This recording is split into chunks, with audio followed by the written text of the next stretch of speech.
মিরপুর শেরেবাংলা জাতীয় ক্রিকেট স্টেডিয়ামে একা একা অনুশীলন করছেন মুশফিকুর রহিম।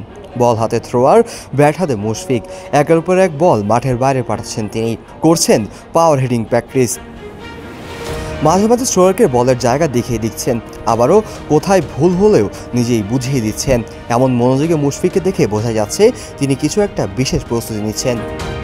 মুশফিক আগে ওয়ানডে ও টি-20 থেকে অবসর নিয়েছেন, এখন শুধু টেস্ট ক্রিকেট খেলেন তিনি। তবে সামনে ঘরোয়া দুই টুর্নামেন্ট এনসিএল, টি-20 ও বিপিএল, এই দুই টুর্নামেন্টকে মাথায় রেখে তিনি হয়তো নতুন করে অনুশীলন করছেন।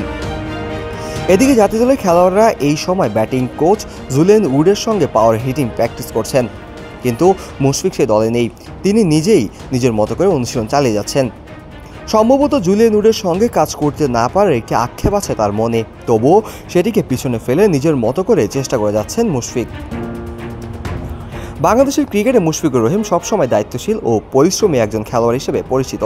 এই বয়সেও যেভাবে পরিশ্রম করছেন তা অনেক তরুণ ক্রিকেটারের জন্য হতে পারে বড় অনুপ্রেরণা। বিশেষজ্ঞদের মতে দীর্ঘ ক্যারিয়ারে মুশফিক অনেকবারই প্রমাণ করেছেন যে তিনি মানিয়ে নিতে পারেন যে কোনো পরিস্থিতিতে।